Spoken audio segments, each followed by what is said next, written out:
जय श्री श्याम भक्तों, कार्तिक का पावन महीना चल रहा है और इस पावन महीने में हम कुछ भी स्नान, दान, कथा, श्रवण करते हैं, उसका हमें करोड़ों गुना फल की प्राप्ति होती है।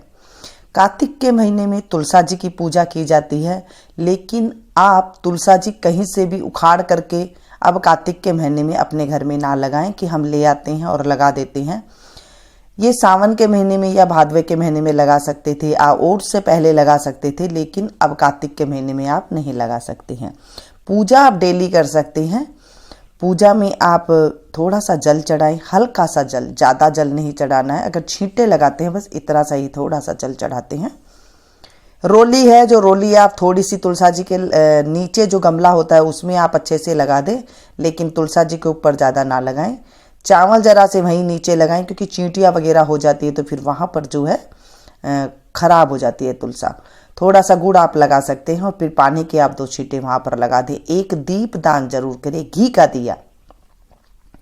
कार्तिक के महीने में वैसे तो ब्रह्म मुहूर्त में स्नान किया जाता है। अब कईयों को ब्रह्म मुहूर्त नहीं समझ में आता है। जब तारे रहते हैं, तारों की छाँव में कार्तिक स्नान होता है, बस उस टाइम पे आप स्नान कर लें तो आपको वो कार्तिक स्नान का भी फल मिल जाता है। जो पथवारी वगैरह रख के आप नहीं कर सकते हैं या फिर बाहर कहीं नहीं जा सकते हैं, आप स्नान कर ले। स्नान करने के बाद थोड़ा सा जल आप सूरज को चढ़ा दें। सूरज भगवान उगे हैं या नहीं उगे हैं ये कोई ज़रूरी नहीं है, उनको लग जाता है। आप स्मरण करके पहले सूर्य भगवान को जल चढ़ाएं, उसके बाद तुलसी जी को आप जल चढ़ाएं और उसके बाद दीप दान करें, दिया रखें, घी का दिया जला करके आप रखें और वहाँ पर फिर आप हाथ जोड़े। घर में जैसे आप पूजा करते हैं वैसे कर ले, तो ये कार्तिक स्नान शुरू हो जाता है आपका। क्योंकि स्नान जो है, लोग बाहर गंगा जल भी स्नान करने गंगा सागर भी जाते हैं और वो हरिद्वार जाते हैं, कोई पुष्कर जाते हैं, जहाँ पर भी तीर्थ स्थान में स्नान करने के लिए जाते हैं। आप घर बैठे ऐसे स्नान कर लीजिए, जैसे मैंने पहले बताया था। थोड़ा सा बाल्टी में गंगा जल डाल करके या फिर आप तुलसी के पत्ते डाल करके या फिर आप तांबे का लोटे का जल डाल करके, जैसे बताया था, वो डाल करके आप स्नान कर सकते हैं। तो वो भी जो है तीर्थ का ही स्नान माना जाता है। तारों की छाँव में जब हम स्नान करते हैं तो वो ब्रह्म मुहूर्त का स्नान कहा जाता है। ऐसे कार्तिक में स्नान करें। कार्तिक में स्नान करने से सारी मनोकामना पूरी होती है। जो भी मनोकामना होती है सारी पूरी होती है। इसमें विवाह की भी होती है, पुत्र की भी होती है, क्योंकि इसमें आप देखिए सारे व्रत आते हैं। करवा चौथ, होई आटे, धनतेरस, लक्ष्मी जी भी आती है, भैया दूज भी आती है, गोपाष्टमी भी आती है, आंवला नवमी भी आती है, आंवला की भी पूजा होती है। सारा कुछ इस कार्तिक के महीने में आता है। इसलिए सारी मनोकामना पूर्ति के लिए अगर आपने अभी तक स्नान नहीं किया है, कोई बात नहीं, आप नहीं कर सकते हैं तो आप लास्ट के 5 दिन कर सकती हैं। एकदम ठंडा ठंडा जल से आप आजकल तो कोई नहा नहीं सकता, अगर ना आपके शरीर में है तो आप नहा सकते हैं, नहीं तो हल्का सा गुनगुना पानी, जैसे ताज़ा पानी आ रहा है इस तरह से हल्का सा गुनगुना पानी से आप लास्ट के 5 दिन स्नान कर सकते हैं। आप कथा श्रवण करें, जो कथा है इनको श्रवण करेंगे तो भी आपका कार्तिक स्नान माना जाएगा। आप कभी भी मर्जी इसे सुन सकते हैं, रात भी होने से आप पहले सुन सकते हैं। और तुलसा जी की क्यारी जो है वहाँ पर आप शाम को भजन गाए जाएंगे। दीपावली के बाद जब मैं आपको बताऊंगी कि वो कौन से भजन होते हैं, वो शाम के भजन होंगे। अभी जो दीपावली तक है वो सुबह सुबह ही पूजा पाठ की जाती है और शाम को तुलसा जी के आगे दीप दान जरूर किया जाता है, घी का दीपक। तो चलिए शुरू करते। बोले विष्णु भगवान की जय।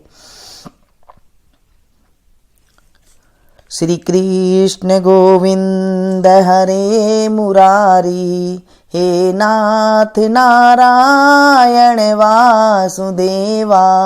श्री कृष्ण गोविंद हरे मुरारी, हे नाथ नारायण वासुदेवा।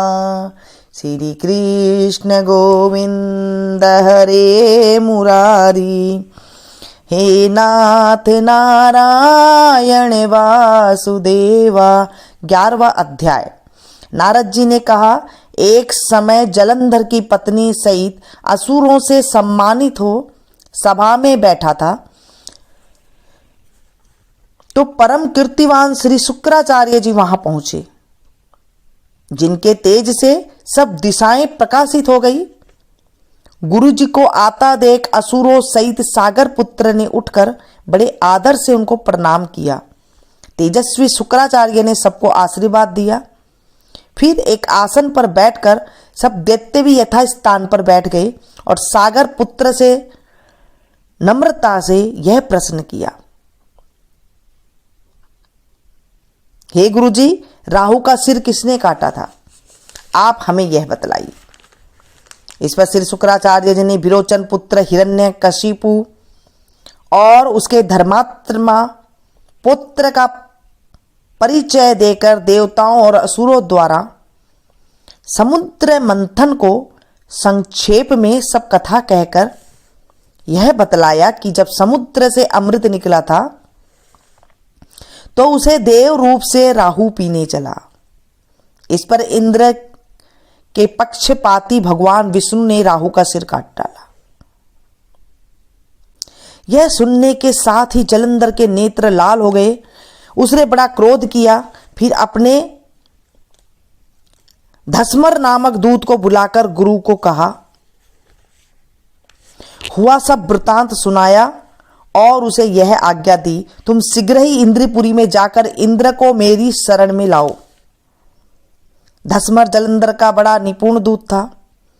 वह शीघ्र ही इंद्र का सुधर्मा नामक सभा में जा पहुंचा और जलंधर के शब्दों में कहा, हे देवता धाम, तुमने समुद्र को क्यों मथा और मेरे पिता के सब रत्नों को क्यों ले लिया? ऐसा करके तुमने अच्छा नहीं किया। यदि तू अपना भला चाहता है तो उन सब रत्नों सहित देवताओं के साथ मेरी शरण में आ, अन्यथा हे सुराधम, मैं सत्य कहता हूं कि तेरा राज्य ध्वंस हो जाएगा। इस पर इंद्र बहुत विस्मित हुआ और कहने लगा, पहले सागर ने मेरे भय से सब पर्वतों को अपनी कुक्षी में क्यों स्थान दिया और मेरे शत्रु दैत्यों की क्यों रक्षा की? इसी कारण मैंने उनके सब रत्न हरण किए हैं। मैं भी सत्य कहता हूं कि मेरा द्रोही सुखी नहीं रह सकता। इंद्र की बात सुनकर वह दूत शीघ्र ही जलंधर के पास आया और सब बातें उसे कह सुनाई, जिन्हें सुनते ही वह दैत्य मारे क्रोध के अपने होठ काटने लगा और देवताओं को जीतने के लिए उसने उद्योग आरंभ किया। फिर तो सब दिशाओं तथा पाताल से करोड़ों दैत्य उसके पास आ गए। शुंभ निशुंभ सेनापतियों को साथ लेकर जलंधर इंद्र से युद्ध करने लगा।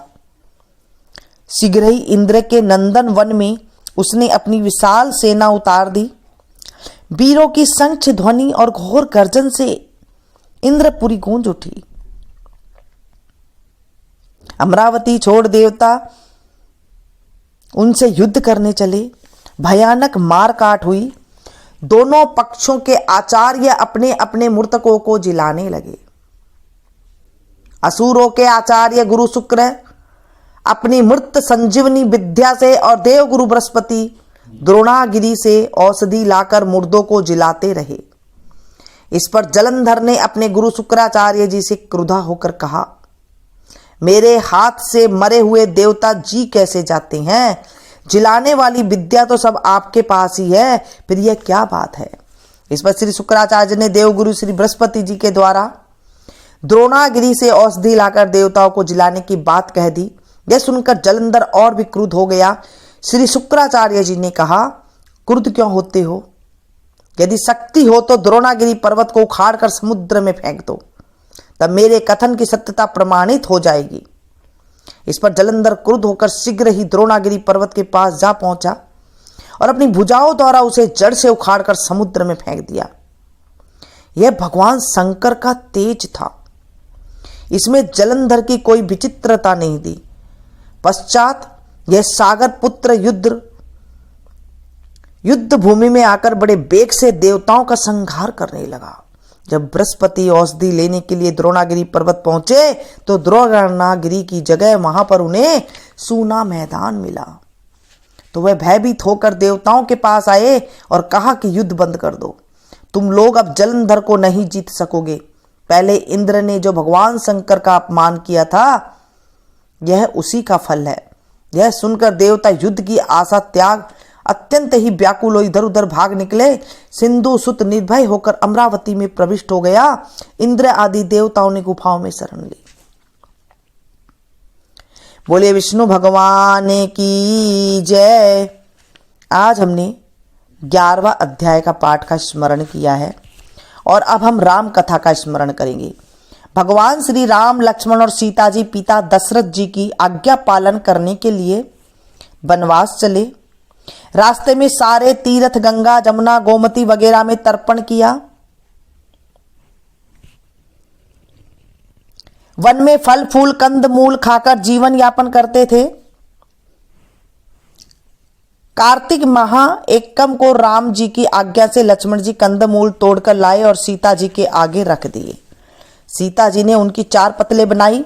लक्ष्मण जी पूछने लगे, माता जी आपने 4 पतले किस लिए बनाई है? सीता जी बोली, 1 पत्तल राम जी की, 1 पत्तल लक्ष्मण जी की, 1 पत्तल गौ की माता की और 1 पत्तल मेरी। राम और लक्ष्मण जी ने अपनी अपनी पत्तल तो उठा ली और एक गौ माता के आगे रख दी। सीता जी ने अपनी पत्तल नहीं उठाई और न ही गौ माता ने। राम जी ने सीता जी से पूछा, आपने फलाहार क्यों नहीं किया? तब सीता जी ने कहा, मेरा तो राम कथा कहने का नियम है, राम कथा कहने से पहले मैं फलाहार नहीं करूंगी। तब राम जी ने कहा, राम कथा मुझे सुनाओ। सीता जी बोली, आप तो हमारे पतिदेव हैं, आपको राम कथा कैसे सुनाऊं? लक्ष्मण जी बोली, माता जी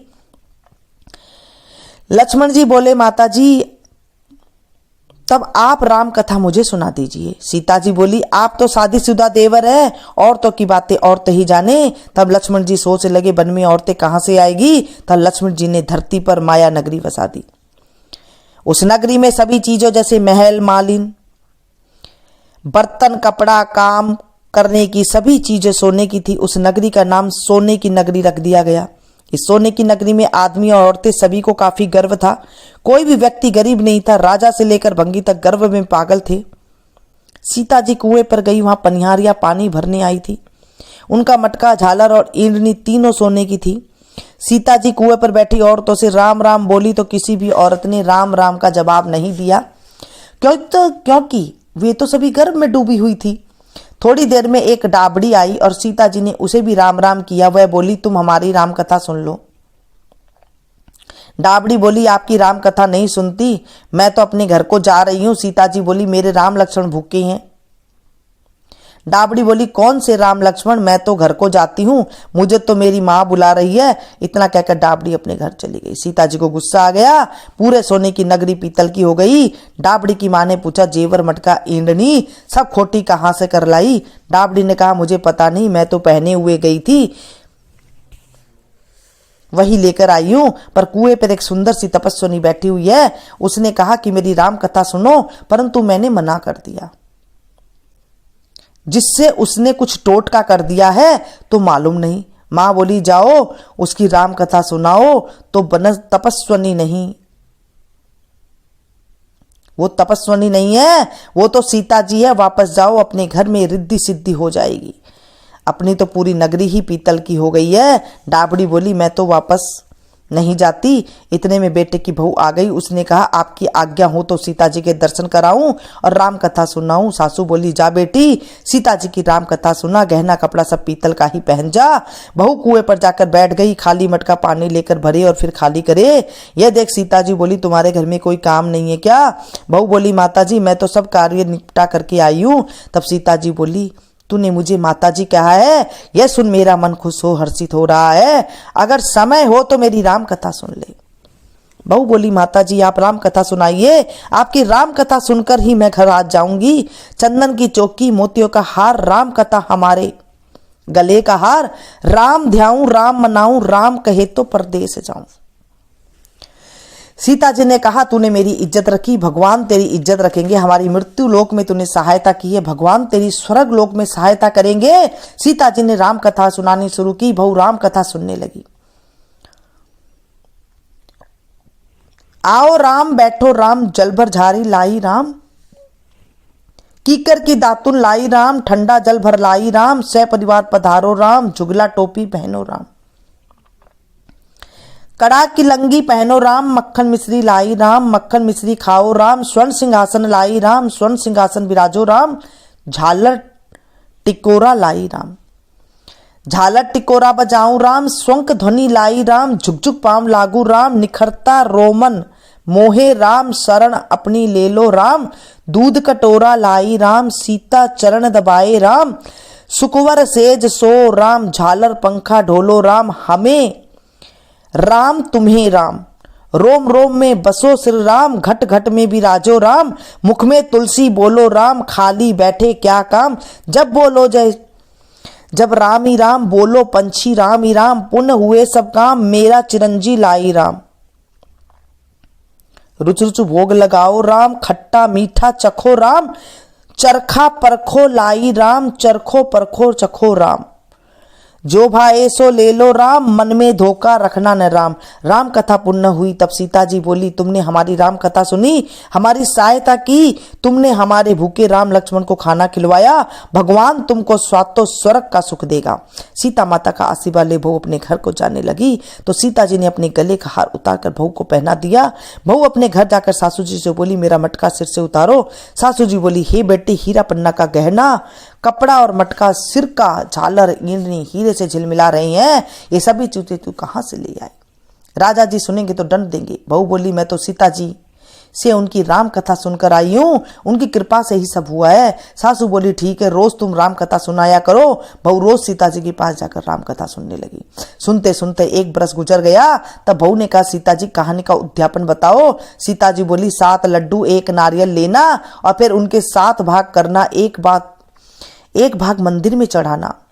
मंदिर बनाने का जितना फल मिलेगा, 1 भाग तालाब में चढ़ा देने से तालाब खुदवाने का जितना धर्म होगा, 1 भाग भागवत पर चढ़ाने से भागवत सुनने का जितना फल मिलेगा, 1 भाग तुलसी पर चढ़ाने से तुलसी की शादी करने जितना फल मिलेगा, 1 भाग कुंवारी कन्या को देने से कन्यादान करने का फल मिलेगा, 1 भाग ब्राह्मण को देने से ब्राह्मण को खाना खिलाने का जितना फल मिलेगा, 1 भाग सूर्य भगवान को चढ़ाने से 33 करोड़ देव देवताओं को भोग लगाने का जितना फल मिलेगा। बहू जल्दी जल्दी घर गई, 7 लड्डू और 1 नारियल लाई, उसके 7 बराबर भाग किए, 1 भाग मंदिर में, 1 भाग तालाब में, 1 भाग भागवत में, 1 तुलसी में, 1 कन्या को, 1 ब्राह्मण को, 1 सूर्य भगवान को चढ़ाया। सूर्य भगवान को चढ़ाने से 33 करोड़ देवी देवता ने भोग लगा लिया। अब बहू फिर से सीता जी के पास गई और बोली, माता जी मैंने सबका उद्यापन कर दिया। सीता जी बोली, अच्छा बहू अब बैठ जाओ, 7 दिनों बाद बैकुंठ धाम विमान आएगा। 7 दिनों बाद ही बैकुंठ धाम से विमान रिमझिम झिमझिम करता आया। बहू बोली, सासू जी विमान आया, आप भी चलो। सासू जी बोली, बहू मैं अकेली कैसे जाऊं, अपने ससुर को भी ले लो, अपने माता पिता को ले लो, भाई बंधु कुटुंब कमर को ले लो, अड़ोसी पड़ोसी को ले लो। बहू ने सबको विमान पर बिठा लाई।